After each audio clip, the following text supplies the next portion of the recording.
Pai, Senhor, meus irmãos, amém? Vamos abrir a nossa Bíblia no Evangelho de Jesus Cristo, segundo escreveu Mateus, capítulo de número 12, a partir do versículo de número 22.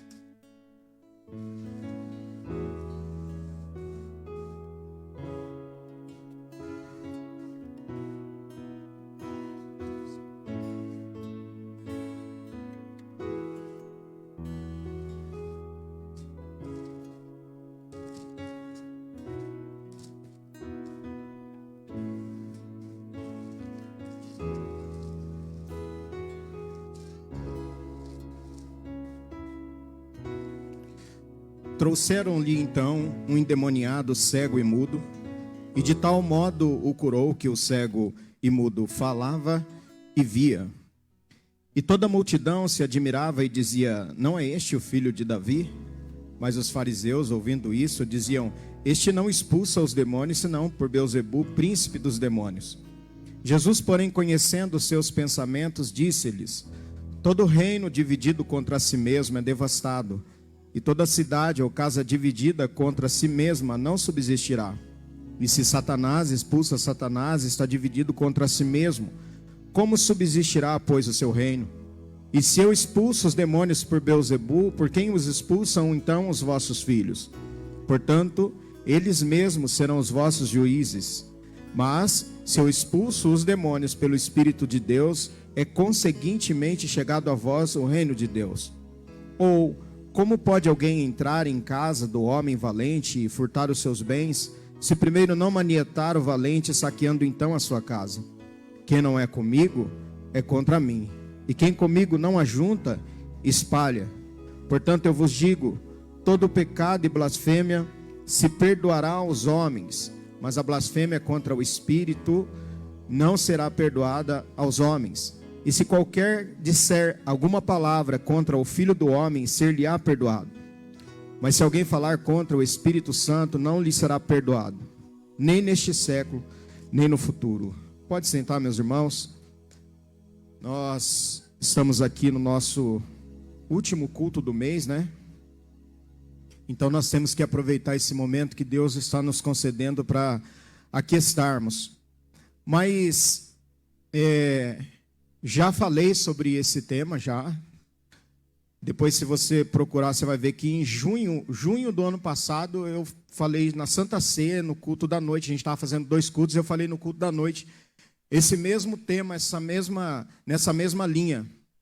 E eu acredito que agora seja o momento de se falar de novo sobre isso. Eu me lembrei de uma frase esses dias que eu li, que diz que quando se tem um inimigo em comum, não há necessidade de ser amigo para combatê-lo. Então é o que nós vemos exatamente aqui nesse texto que nós acabamos de fazer a leitura. Aí me veio alguns pensamentos a respeito disso. Jesus está falando aos seus discípulos a respeito de uma batalha espiritual, de uma luta espiritual que está sendo travada. Eu posso dizer por mim, cada um diz por si, mas eu estou falando e está sendo transmitido, não tem problema algum quanto a isso. Sou totalmente contra o fechamento de igreja. Eu acho que igreja não tem que... Lógico que nós temos que tomar todas as cautelas e todos os cuidados, assim como outros segmentos. Mas nesse momento em que nós estamos vivendo, eu fiz uma breve pesquisa. E houve um aumento durante essa pandemia de 17% no número de vendas, ou no índice de vendas de antidepressivos e controladores de humores. São 96 milhões de unidades vendidas. Um outro dado é que a depressão é a doença, segundo a Organização Mundial de Saúde, é a doença mais incapacitante do século. Para vocês terem uma ideia, no Brasil, são mais de 12 milhões de pessoas vivendo com a depressão. A Europa, que é tida como a igreja liberal, ou que pratica a teologia liberal, que abandonou Jesus dos púlpitos, ou melhor, conversei com alguém que está morando na Itália, ele disse assim que tem igrejas fechadas que são alugadas para pubs, que eles dizem bares, são bares, e a igreja ela é alugada para se fazer danceteria, para que as pessoas se divirtam, porque os prédios foram abandonados. E na Europa, se contabilizar Portugal e toda a Europa, o número de pessoas que vivem debaixo da depressão e consumindo antidepressivos e controladores de humores é exorbitante. Você fica abismado de ver. Pastor, mas o que isso quer dizer para nós aqui? Quer dizer que as pessoas estão contabilizando o problema, sim, das mortes, mais de 270 mil pessoas mortas, mas estamos esquecendo de outras coisas que estão acontecendo. O número de mulheres agredidas, o número de crianças abusadas, o número de casamentos desfeitos pelo divórcio, o número de pessoas que estão vivendo com demência. Há pessoas que estão surtando. Agora, minha preocupação é que hoje nós terminamos, vamos cumprir, não é? E nós encerramos as nossas atividades daqui 55 minutos, 1 hora. E aí, daqui 15 dias eu não sei, eu como pastor sinto muito. Eu sinto muito porque eu sei que tem pessoas que não têm força de continuar a vida cristã em casa. Essa é a realidade, é uma dura realidade. Nem todo mundo vai ver a live, nem todos nós conseguiremos manter uma vida disciplinada de oração. Nós não conseguiremos, pela loucura do nosso trabalho, manter uma vida disciplinada de leitura da palavra. E aí, sabe o que vem? Eu espero que essa estatística não se cumpra. Mas o que se vem é que o mês que vem, quando os cultos voltarem, muitos não terão forças de voltar. E eu não estou dizendo aqui na de São Lucas, eu estou dizendo na igreja como um todo. Porque se com a igreja aberta há pessoas que fazem a escolha de uma festa a um culto, você imagina então com a igreja fechada. Aí sim que o caldo vai entornar e as pessoas vão entrar de cabeça. Porque daí não tem o compromisso de horário com culto, não tem o compromisso de estar aqui com escola dominical, não tem o compromisso de estar aqui em Santa Sé, só o mês que vem, até o mês que vem dá tempo de fazer um monte de coisa. E aí, só que é o seguinte, a alegria, ela acaba. As festas, elas terminam. Até porque aumentou o número de endividados. As pessoas não têm condições de fazer festa. Elas não têm condições sequer de manter os seus comércios abertos. Então essa alegria que nós já sabemos que ela é uma alegria passageira e que ela não vai prevalecer, a gente não presta atenção nisso. Nós estamos vivendo, e talvez essa seja uma coisa que a gente precisa falar, ainda que ninguém acredite, mas nós estamos vivendo realmente os últimos dias da igreja. Você não acredita nisso? Nós estamos vivendo tempos que são tempos trabalhosos, e nós, às vezes, ou na maioria delas, nos esquecemos de detalhes, que algumas coisas precisam ser perguntadas. Nós cremos realmente na existência do mundo espiritual? Cremos mesmo que o diabo é um ser real no sentido de existir? Cremos que ele é o inimigo de Deus? Cremos que ele é o nosso inimigo? Cremos que ele tem o claro propósito de acabar com a nossa vida, de nos destruir? Irmão, olha, você vê Jesus naquele episódio com aquele menino, quando ele desce do monte, ele encontra ali no pé do monte os discípulos num arrazoado, porque não conseguem expulsar o demônio. E a Bíblia diz que o pai fala assim: olha, esse demônio pega o meu filho, lança ele na água e lança ele no fogo, no fogo e na água, e tem a intenção de destruí-lo.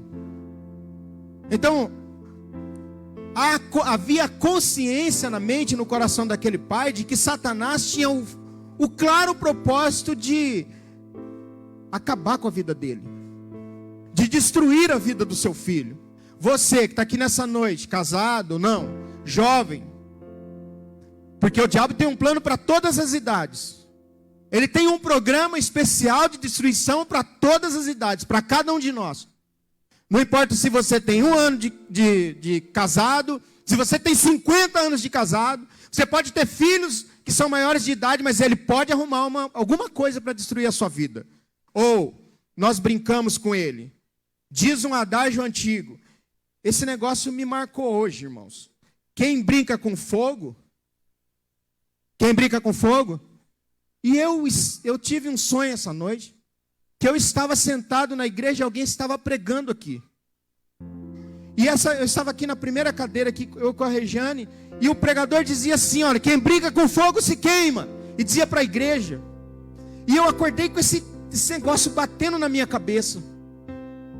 Porque a realidade do mundo espiritual, às vezes a gente não consegue entender. Eu disse para alguém, se a gente conseguisse enxergar esse mundo espiritual e ver a quantidade de batalhas que estão sobre a igreja, sobre nós ficaríamos abismados de ver.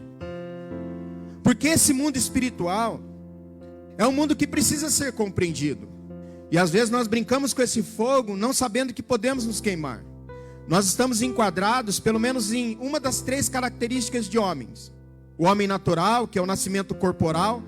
Esse homem natural não compreende as coisas do espírito, porque lhe parecem loucura, porque elas se discernem espiritualmente.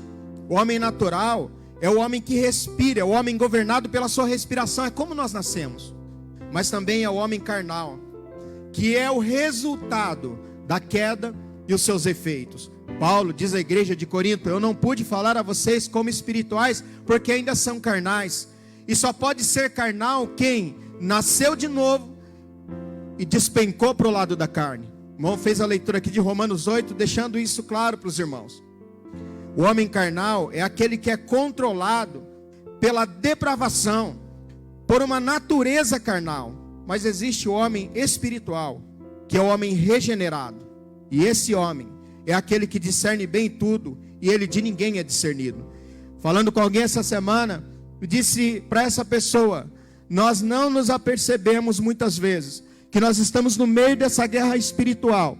E eu falava assim para essa pessoa, o dia que a igreja for retirada, os crentes que são carnais, estão vivendo de modo carnal, olharão e dirão, aconteceu o que sempre diziam que ia acontecer.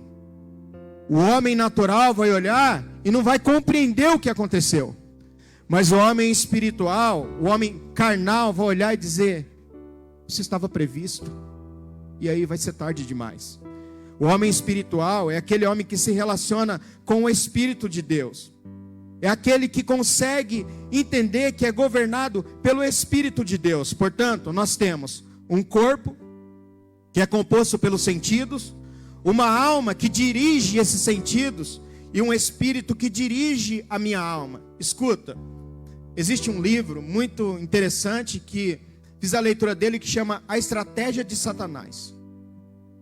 Satanás, ele tem uma estratégia. Eu peço, por favor, que você empreste a sua mente nesse momento e não se desvie daqui. Porque o diabo vai fazer de tudo, e ele faz de tudo para que a gente não entenda isso. Para que a gente não tenha essa compreensão. E ele tem algumas estratégias. E quais as áreas que Satanás deseja atacar na minha e na sua vida? Pelo menos 3 áreas. Primeiro, não necessariamente nessa sequência, ele quer atacar o seu corpo com o sofrimento, para fazer que você fica incapacitado de fazer a vontade de Deus. Eu não estou dizendo aqui que todas as enfermidades Satanás colocou, mas a primeira coisa, eu acredito que você já deve ter acontecido isso com você. Você vai fazer uma visita para uma pessoa e você começa a falar para ela a respeito da salvação, ela começa a bocejar. E ela vai sentindo um sono e você fala, meu Deus, e ela vai sentindo um sono horrível. Satanás, ele vai atacando o corpo da pessoa de modo que essa pessoa se torna incapacitada. Você já percebeu que a gente tem disposição para fazer um monte de coisas, mas quando a gente fala que vem para a igreja, a gente acorda. Hoje o irmão disse, acorda a semana toda de manhã, pode dormir meia-noite. A gente acorda de segunda a sábado cedo e vem para a igreja e vai para o trabalho. Mas no domingo, se a gente deitar meia-noite, a gente não acorda para vir para a escola dominical. Aí você pergunta para o irmão, por que você não veio? Eu perdi hora, deitei tarde ontem, é verdade? Você não perdeu hora para ir trabalhar durante a semana. Mas quando se trata das coisas espirituais, Satanás coloca uma incapacidade em nosso corpo. Mas ele não ataca só o nosso corpo. Ele ataca a minha mente com mentiras, para lhe fazer ignorante da vontade de Deus. Você já viu conversas que às vezes você está falando para o irmão uma coisa e ele está entendendo outra? Você está tentando explicar para ele que não é assim, ele vai num caminho, não é? que você fala, meu Deus, mas como que o irmão não está vendo que Satanás está destruindo a sua casa, a sua família? Satanás ataca a mente. E Satanás ataca a vontade. De que forma? Com orgulho. Para lhe fazer independente da vontade de Deus. Então vamos lá, escuta. Satanás ataca o seu corpo com sofrimento. Satanás ataca a sua mente com mentiras. Satanás ataca a sua vontade com orgulho para te fazer e me fazer independente da vontade de Deus. Se você submeter essas 3 áreas da sua vida diariamente ao Espírito de Deus, então ele lhe capacitará para vencer o diabo. Como então, pastor? Como Espírito de graça, o Espírito Santo concederá graça ao teu corpo, de maneira que possa suportar o sofrimento para a glória de Deus. Você entendeu?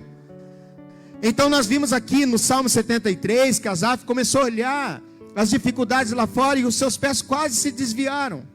Escuta, ainda que a enfermidade possa vir de uma causa espiritual, mas ela não saiu do controle de Deus.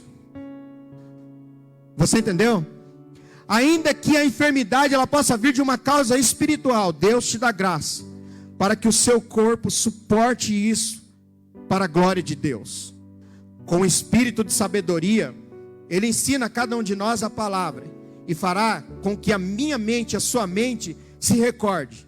Quando Satanás lhe atacar com as suas mentiras, você não presta. Você veio ao mundo para ser um peso de papel, vale mais do que você. A sua vida vai ser uma vida inteira de sofrimento. E Satanás vai atacando a mente de alguém. Olha, que já tive em congregação que nós dirigimos, jovens que cortavam o pulso. Você olhava no pulso da menina, a menina com o pulso todo cortado. Você dizia, por que você fez isso? É porque eu nasci para isso. A minha vida vai ser inteira de sofrimento. Meninos que se odeiam, jovens que odeiam o seu corpo. E Satanás vai colocando um peso e dizendo assim, ó, vai. O seu fim, sabe o que é? O seu fim é viver sozinha. É viver sozinho. E quando há coisas que nos marcam, né? E talvez uma das coisas que mais me marcou, que já contei aqui para os irmãos, foi o suicídio de um jovem de 16 anos há muitos anos. Que eu vi aquele jovem dependurado por aquela corda. Um jovem que eu conhecia. E eu fiquei pensando, o que leva um jovem, o que leva uma pessoa a tomar uma atitude como essa? Todos os dias Satanás atacando na mente, dizendo assim, você nasceu para isso, você não presta, você não tem valor, você não tem jeito. O espírito de sabedoria, ele é capaz de mostrar para você e para mim, através da palavra de Deus, que Satanás está mentindo. E com o espírito de poder, ele nos capacitará para dizer não ao orgulho. O objetivo de Satanás na sua mente, quando Satanás quis conduzir ao primeiro homem e à primeira mulher ao pecado, começou atacando a mente da mulher. Poderia ter sido a mente do homem. Isso fica claro em 2 Coríntios capítulo 11, versículo de número 3. Mas temo que assim como a serpente enganou a Eva com a sua astúcia, assim também sejam de alguma sorte corrompidos os vossos entendimentos, e se apartem da simplicidade e da pureza que há em Cristo. Por que para Satanás interessa atacar a sua mente? Porque a mente que você tem, escuta. Porque interessa a Satanás atacar a sua mente? Porque a mente que você tem é a parte da imagem de Deus, mediante a qual ele se comunica com você, lhe revelando a sua vontade. Uma vez que ele enfiou na minha mente, na sua mente, alguma mentira, e aquela mentira, ela vai tomando corpo na minha mente, ou na sua mente, e essa mente, a mente que nos liga à vontade de Deus, Paulo diz aos Romanos capítulo 12, versículo 1 e 2, olha, não se amoldem a esse mundo, mas compreendam a perfeita vontade de Deus, através da sua palavra. Então quando Satanás ele cativa a minha mente, essa mente que faz parte da imagem de Deus, porque todos nós, irmãos, temos, não sei se você vai entender o que eu estou dizendo, mas Eclesiastes diz que Deus colocou a eternidade no coração do homem. Todos nós temos o anseio pela eternidade, crentes e não crentes. que acredita em Deus ou que não acredita em Deus. O lado da eternidade, ele nos assusta, se nós não estivermos com a nossa mente preparada por Deus. Você pode observar que há pessoas que morrem de medo de ir no cemitério. Não estou falando de noite, estou falando de dia mesmo. Há pessoas que morrem de medo de ir num velório. Há pessoas que não querem nem enterrar o seu ente querido. Esses dias eu estava conversando com a minha esposa a respeito disso. Tem pessoas que falam assim, ó: eu não quero ver fulano no caixão, porque eu prefiro ter lembranças dele ou dela, escuta, vivo. Você sabia que psicologicamente falando, o ciclo só se encerra quando enterra e você vê?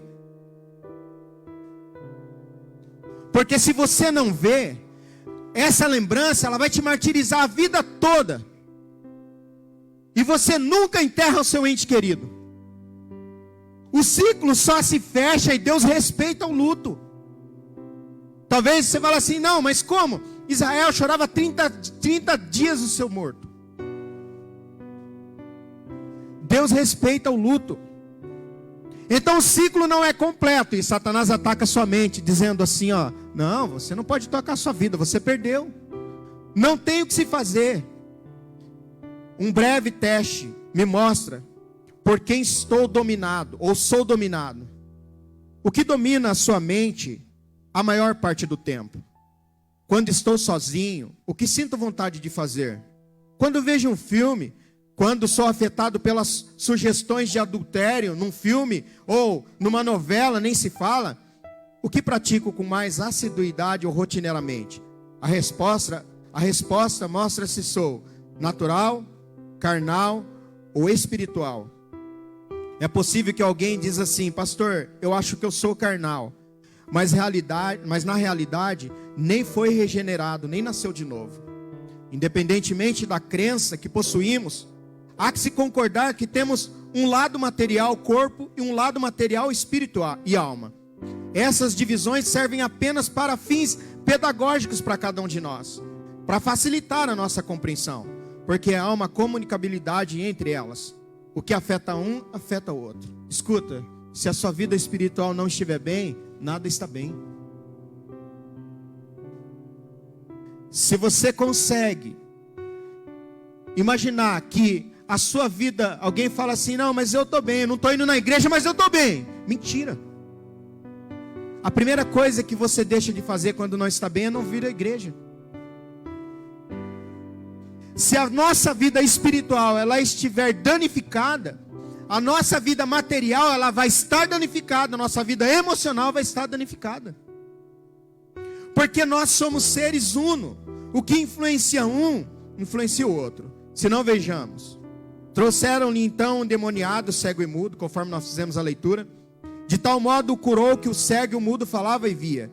Ele era cego e mudo, porque o demônio o deixou assim.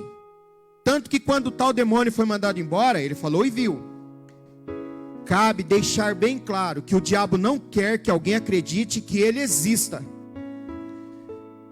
O diabo não vai aparecer e dizer para você assim, estou aqui.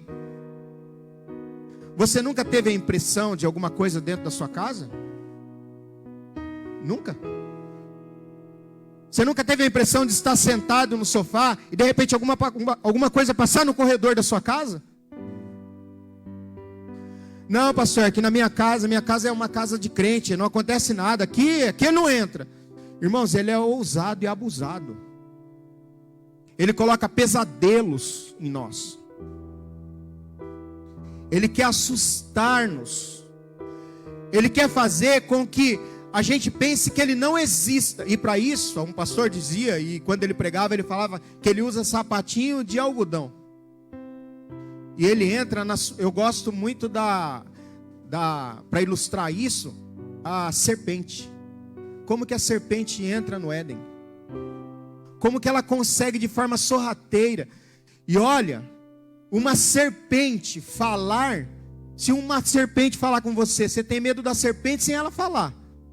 Não tem? Eu tenho medo de cobra. Só eu aqui. Agora você imagina uma serpente olhar para você e falar assim: Deus falou para você não comer. O que você faria? Irmãos, a serpente foi tão astuciosa com ela. Ela não é como aquele rapaz daquele desenho lá, daquele filminho que a gente assistia que ficava todo de vermelho e falava, não, contava com a minha astúcia, ele pulava e batia a cabeça e se quebrava. Não, ela não é igual aquele lá. Aquele lá não tem astúcia alguma. Não. A serpente, ela tem uma astúcia e ela conseguiu entrar no Éden e fazer sugestão para a mulher. Acredite, Satanás não quer que a gente pense que ele exista. Ele quer que a gente acredite que o problema é a nossa esposa, é o esposo, é o pai, é a mãe. Tanto que Paulo diz assim: mas se ainda o nosso evangelho está encoberto, para os que se perdem está encoberto, nos quais o Deus deste século cegou o entendimento dos incrédulos, para que lhes não resplandeça a luz do evangelho da glória de Cristo, que é a imagem de Deus. A religiosidade pode levar a descer na autoridade além de si, pois os tais arrogam para si um monopólio, se tornam arrogantes demais para se sujeitarem. Os fariseus olhavam e falavam assim: ele expele demônios pelo espírito de Belzebu, ou pelo poder de Belzebu, maioral dos demônios. Nós percebemos então que há uma dominação da religião na mente daqueles homens para não acreditarem que Jesus estava fazendo aquilo pelo poder de Deus. Mas, em contrapartida para a multidão, Jesus tinha autoridade, ele era o filho de Davi. Mas para os religiosos, ele fazia aquilo em nome de demônios. Demônios também é um Deus. Se você não se dobrar ao Deus dos céus, você vai se dobrar ao Deus da terra. Porque o homem, ou ele é escravo de Deus, de Jesus Cristo, ou ele é escravo do demônio. Não tem como ser livre da própria vontade. Ou nessa noite nós temos aqui, e nós somos todos escravos de Cristo, ou nós estamos emprestando a nossa mente para o diabo. A gente está em casa. Você já emprestou a sua mente para o diabo alguma vez? Você já emprestou a sua boca, Celso, para o diabo às vezes? Você já emprestou os seus olhos para Satanás às vezes? Já emprestou as tuas mãos para o diabo? Há pessoas que você fala com ela e você tenta convencê-la do seu erro, mas Satanás cega tantos olhos que ela diz assim: eu estou certo. E você fala assim: não, irmão, você está se destruindo. Satanás armou um laço para a tua vida.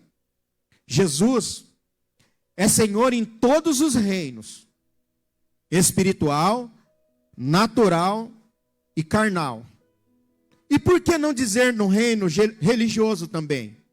Pois os tais é um poder à parte a serviço do mal. Olha, que reino religioso que é esse? É o reino religioso que olha e diz assim, esse aí está fazendo isso pelo poder dos demônios. Jesus, porém, conhecendo-lhe os pensamentos, disse: todo reino dividido, eu não estou fazendo isso em poder de demônios. Porque todo reino dividido contra si mesmo ficará deserto, e toda cidade ou casa dividida contra si mesma não subsistirá. Se Satanás espelha Satanás, dividido está contra si mesmo, pois o seu reino já não subsiste. E se eu expulso demônios por Belzebu, por quem os expulsam vossos filhos? Por isso eles mesmos serão os vossos juízes. Se porém eu expulso demônios pelo Espírito de Deus, certamente é chegado o reino de Deus. O reino espiritual é um reino organizado. Você toma paulada de Satanás, um dia você não sucumbe. Só que a distração, ela faz com que a gente se torne vítimas fáceis. A pessoa não vem num culto, não vem no outro culto, ela falta, ela não frequenta a escola dominical, não frequenta culto de ensino, não ora em casa, não ora com a esposa. Satanás vai distraindo e fala: é convite em cima de convite. Sábado tem um aniversário para você ir. Domingo tem uma festa para você ir, tem um churrasco para você ir, tem não sei o que para você ir. E a pessoa vai se distanciando e vai enfraquecendo, porque ela não ouve a palavra. E vai enfraquecendo. Chega uma hora que o diabo, ele percebe essa fraqueza, porque ele já aplicou a distração. Você já viu pessoas que ela está armada o tempo todo? Cristãos armados o tempo todo. E aí a distração vem, fica fácil, irmãos. Eu não sei, acho que você já viu. E eu já falei sobre isso aqui. Satanás age mais ou menos como aquele marimbondo chamado caçador, que mata a aranha. Sabe como que ele mata a aranha? Ele sobrevoa um bem grande assim, ó. Uma vez eu tomei uma picada daquilo, eu tive que tomar até dipirona para baixar a febre. Ele picou por cima da camiseta, pra vocês terem uma ideia. E ele vai, e ele faz assim, ó. Ele sobrevoa onde está a aranha, e ele pica a aranha. E ele sai. Depois, ele volta, vê que ela ficou meio zonza, ele pica de novo, e ele sai. E ele fica sobrevoando e vendo. E ele vai picando e deixando o seu veneno. Chega um momento que a aranha fica atordoada e perdida. Ela está pronta, ela é uma vítima que vai morrer. Escuta, ó. Satanás, ele vem e me pica. E eu penso, não, acho que eu estou forte, estou bem. Aí ele vai me isolando. Porque é isso que ele faz com a gente, ó. Eu sei que eu vou pagar um pouco complicado por isso aqui. Porque quando você fala nesse assunto aqui, nós temos dificuldades. E ele vai nos canteando assim, ó. Ele vai colocando você num canto e eu também. Chega um momento e ele separa a gente da comunhão com a igreja. Escuta, porque uma das coisas que a gente fica fácil... Você já ouviu falar sobre... a ovelha que ela é morta porque ela se separou do rebanho, aqueles filmes que passam, aqueles documentários que passam do boi que é morto porque ele ficou longe do rebanho. Conosco é a mesma coisa. Satanás só consegue matar a gente quando ele nos isola. E ele fala para mim assim: Celso, não dá atenção para esse povo não, não atende o telefone, não atende. É a mesma conversinha de sempre, tentando te ajudar e não vai resolver. Sabe de uma coisa? Sai desse grupo. Esse negócio dessa igreja, esse negócio desses crentes, sai. E ele vai nos isolando, e vai nos isolando. Chega um momento que ele fala: agora chegou a minha vez. Quando pensa que não, o irmão está dentro de um bar, bebendo cerveja e detonando a igreja. Vocês sabem que eu não estou falando conversa fiada. Ele chega a um ponto em que aí depois a pessoa começa a colocar, esses tempos eu vendo alguém, a pessoa começa a colocar, porque no mundo a gente tem mais amigos do que na igreja, porque no mundo a gente não sei o quê, porque o povo da igreja é tudo cínico, porque é tudo hipócrita. Escuta, Jesus conheceu os pensamentos daqueles homens, porque eles pensavam, eles arrazoavam dizendo: ele está expulsando demônios por invocação de poderes de Satanás. Jesus conhece, entumeses, que chama, pensamento, consideração. O problema dos fariseus e o nosso é pensar que Jesus não conhece o que pensamos. E aqui eu coloquei entre parênteses, maquinamos. Você fala assim: mas eu sou tranquilo com relação a isso. É perigoso aqui, e nós estamos fazendo uma consideração ou umas construções, mas é perigoso aqui dentro da igreja, nesse momento, alguém está pecando em pensamento. É perigoso enquanto eu estou pregando aqui, alguém esteja com a cabeça lá longe, pecando. Dentro da sua mente dizendo assim: não sabe o que está falando. Não acredito em nada disso. Para mim não tem, vou sair daqui do mesmo jeito. E você acredita que há pessoas que saem do mesmo jeito? Que nada mudam? Mas Jesus, eu sempre costumo dizer assim, que se ligasse uma entrada USB aí na sua mente, no seu cérebro e no meu, e colocasse aqui nesse data show, o que será que passaria? O Senhor Jesus deixa claro que a divisão é a causa de perda até para o reino das trevas. Satanás não se divide, não se separa em meris ou facções, não se corta em pedaços. Há um demônio para cada momento. Não estou citando o nome de demônios, porque na Bíblia não tem nome. É diabo, é demônio, é Satanás, é Beelzebu. É isso que tem na Bíblia. Mas se você, antes de aceitar a Jesus, frequentou um centro de Umbanda, você sabe que lá ele tem o nome e especialidade. Cada um com uma função para atacar determinada área da vida do homem e da mulher. Eles são altamente organizados. E não adianta, irmãos. Você passa tempos e tempos na igreja. E você não pode se acostumar com essa luta achando que ela não existe. Porque hoje você tem 16, 17 anos. Se esse demônio ele vem, você pode observar que há gerações atacadas por demônios. Há famílias que vêm sendo atacadas por demônios. Olha, faz uma avaliação de suicídios em famílias. Faz um levantamento. Faz um levantamento, depois você me fala.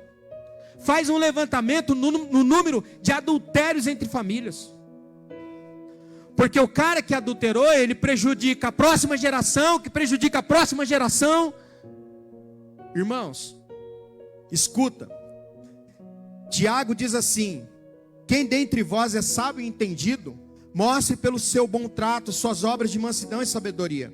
Mas se você estende amarga inveja, sentimento faccioso em vosso coração, não vos glorieis nem mintais contra a verdade. Essa não é a sabedoria que vem do alto. O que tem aí no teu coração? Tem inveja? Tem sentimento faccioso?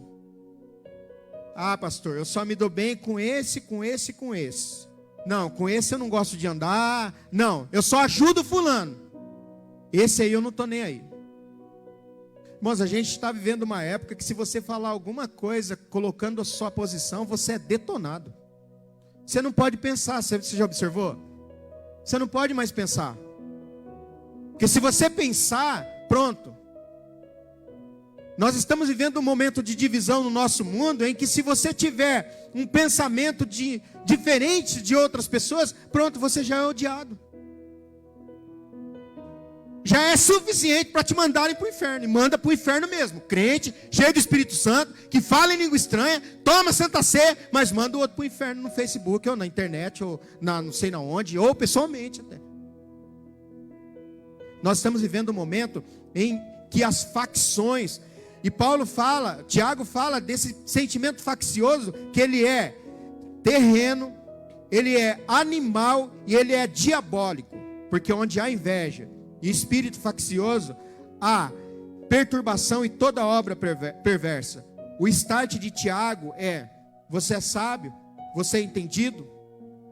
Esse espírito maligno continua em ação. Exatamente. Você já viu pessoas que usurpam sua função? Você já viu pessoas que dão cheque-mate? Eu vou colocar o fulano contra a parede, vamos ver o que ele vai fazer. Não sejamos ingênuos. Inveja e facção acompanham a mente e o coração dessas pessoas. Essa sabedoria é terrena, ela é animal, ela é diabólica. Um dia o diabo cobra o que é dele. Quem brinca com fogo? Quem brinca com fogo se queima. Hoje uma mensagem, amanhã outra mensagem, hoje uma piscadela, amanhã uma volta no quarteirão. Quando pensar que não, há um envolvimento e não tem mais como sair. Eu poderia dar testemunhos aqui públicos de coisas que eu já vi acontecendo na igreja, que não necessitaria de forma alguma ser sigilosa, porque se tornou público. Pessoas que viviam uma vida na presença de Deus, tentando com a sua família servir a Deus, mas que até receberam elogios, e a coisa começou assim, olha como começou. Por isso que você não pode, irmão, aceitar elogio do sexo oposto que não seja sua esposa. Você não pode aceitar. Não aceite. Porque eu conheço um caso, pelo menos, que o irmão pregava e uma pessoa da igreja de sexo oposto começou a falar: mas dá gosto de te ouvir pregar. Uma vez, 2 vezes, e foi: olha, eu venho na igreja, o dia que você prega, Deus fala comigo. 3 vezes, e vai. Os 2 caíram. não é radicalismo. Não é ser uma pessoa radical. Mas em alguns casos, precisamos tomar a atitude. Porque se você sabe que quem que tem que me elogiar ou quem que tem que te elogiar é sua esposa ou seu esposo, não é mais ninguém. Se ele não faz isso, se ela não faz isso, não é um problema de um terceiro resolver. Por isso que dentro do aconselhamento pastoral, há uma matéria dentro da faculdade de teologia, do curso básico em teologia, você vai ver, Marcos, essa matéria que se chama aconselhamento pastoral. Não se aconselha, não se conversa com o sexo oposto sem a presença do marido ou da mulher, não se conversa, não se toca. Não, porque eu gosto. Uma vez eu tive um problema com isso numa igreja. O irmão era cheio de pegar e ia cumprimentar as irmãs, já vinha abraçar. A irmã falou assim, ó, dia que ele vir me dar um beijo, eu vou dar um tapa na cara dele. Deu vontade de eu falar, faça, mas eu não podia falar, porque eu sou pastor. E um negócio, uma coisa, irmão, tem coisas que dá para se evitar. Mas não, é excesso de amor. Jesus já havia alertado sobre esse perigo. Jesus falou assim, olha, todo reino dividido contra si mesmo ficará deserto, e toda cidade ou casa dividida contra si mesmo não subsistirá. O fim disso tudo é blasfemar contra o Espírito Santo. E aqui eu quero fazer uma pausa para explicar uma coisa. Alguém pergunta, pastor, quando que eu sei que eu blasfemei contra o Espírito Santo? Tem uma dica que é de ouro. Se você pensou isso, significa que você não blasfemou. Porque só o Espírito Santo pode convencer o homem do pecado, da justiça e do juízo. Se você tem noção de que, será que eu fiz alguma coisa? É o Espírito Santo já trabalhando em você. Você entendeu? Talvez isso aqui foi esclarecedor para alguns que falam, pastor, mas como que eu sei que eu blasfemei contra o Espírito Santo? Sabe o que é a blasfêmia contra o Espírito Santo? É atribuir ao diabo uma obra que foi feita por Deus. Deus está fazendo, Deus está trabalhando e você está aqui, ó. Por isso que a dureza de coração, a cauterização de mente, vem quando a pessoa começa a criticar muito. Tudo ela critica, essa igreja não presta, esse pastor não presta, esse crente não presta, nada presta, nada presta. A mente vai cauterizando, o coração vai endurecendo, Satanás vai tomando conta. Blasfemar contra o Espírito Santo é atribuir ao diabo uma obra de Deus. Como vencer essa luta? Mostramos a doença, tem que mostrar a cura. Cabe deixar bem claro de que não existe um cabo de guerra entre Deus e o diabo. A luta é nossa, pelo domínio de nossa mente. Porque a religião dos fariseus não conseguia libertá-los? Pelo mesmo motivo de hoje, porque é uma religião orgulhosa. Portanto, para matar as vontades do diabo, eu preciso matar as minhas. Todo homem ególatra, que adora a si mesmo, na verdade ele está fazendo a vontade do diabo. Porque é difícil pedir perdão. É difícil consertar a burrada que fizemos. E quando a gente se coloca na nossa posição, não fui eu que fiz, ele que vem pedir perdão para mim. Eu não estou nem aí. Irmão, tem hora que você precisa, como líder, puxar a responsabilidade para si, para não haver um mal maior. E a decisão é sua. Mas quando eu mato a minha vontade, eu paro de fazer a vontade do diabo. Pedro mostra como deve ser regidos os relacionamentos de uma comunidade cristã que se submete a Cristo. Como? Orgulho versus humilhação. Sede sóbrios e vigilantes. O diabo, vosso adversário, anda ao derredor como um leão que ruge, procurando alguém para devorar. Sabe o significado da palavra tragar? É devorar. O diabo quer acabar com a gente. Eu me lembro, vou contar testemunho rapidinho e vou partir para o encerramento, que não vai dar tempo da gente terminar. Eu me lembro que eu estava na cidade de Taubaté para me apresentar, para trabalhar. E era a hora do intervalo, a hora do almoço. E eu subi ao alojamento. E o alojamento muito grande e vazio, todas as camas vazias. Eu disse assim, eu vou dar uma descansada para poder ver o que vai acontecer comigo. E eu deitei. E na beliche assim, com o rosto para cima, a beliche de cima, fechei meus olhos. Quando eu abri meu olho, eu vi uma face de cima da beliche. Olhando, eu assustei assim, abri meu olho. Eu escutei a voz dizendo claramente para mim: eu vou destruir você. Eu dei um pulo da beliche assim. Falei, meu Deus, tem misericórdia da minha vida. Irmãos, olha, Satanás não quer somente matar a gente. Ele quer destruir a gente. Primeiro, nos expor a vergonha para todo mundo olhar e falar assim, mas aquele ali não era o fulano que ia lá na igreja? Com isso ele escandaliza a igreja. Ele acaba com a vida da nossa família. Ele acaba com os nossos projetos e os nossos sonhos. Escuta, Pedro diz assim, submeta-se a Deus. Resiste ao diabo. E ele vai acontecer o quê? Primeira coisa, submeta-se. Escuta, a cura. Submeta-se, resista, e ele, olha, escuta. A Bíblia fala para resistir ao diabo. Mas ela fala também para fugir da aparência do mal. Então, você precisa ter discernimento. Não tem problema nenhum eu conversar essa hora aqui da noite, ou nesse lugar sozinho com essa mulher ou com esse homem. Eu resisto ao diabo. Nesses casos, a Bíblia diz assim, foge. Pastor, como que eu sei que isso é a aparência do mal? Se alguém te ver conversando com uma pessoa do sexo oposto, 10 horas da noite, sem o seu esposo, sem sua esposa, alguém vai olhar e vai falar assim, eles estão combinando um momento de oração a sós. Você acha que alguém vai pensar isso? Vai falar assim, sabe quem eu vi? Os mais atirados vão falar, sabe quem eu vi? A fulana conversando com o ciclano. Para alguém que está fora é a aparência do mal. Então se você se colocar no lugar do outro e pensar a aparência do mal, você não vai praticá-lo. Há uma passagem na Bíblia, no livro do profeta Zacarias, eu não vou fazer essa leitura, que as fases da experiência de Josué, o sumo sacerdote, quando Satanás faz oposição a ele. Então primeiro, o acusador enumera os pecados de Josué diante do trono de Deus, e lhe pede que, sendo santo, julgue o pecador. É assim, o diabo faz assim, ó, olha aqui para mim, ó, olha aqui, Celso, toma.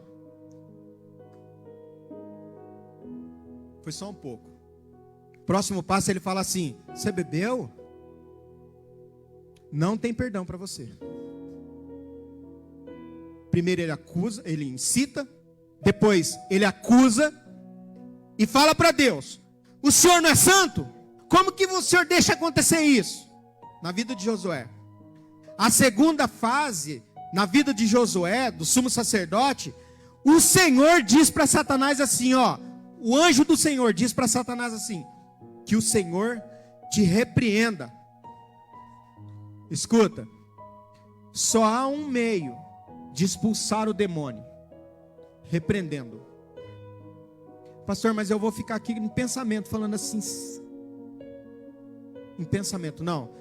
Há momentos na sua casa que se você está tendo essa impressão na sua casa, que alguém está lá na tua casa, você sai dentro dela, a paz do Senhor esteja nessa casa, em nome de Jesus eu repreendo todo mal, sai da minha casa, a minha casa pertence a Deus, e vai orando, irmão.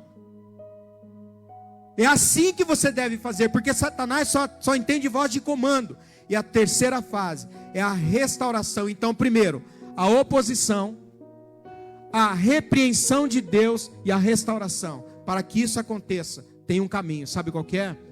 Arrependimento.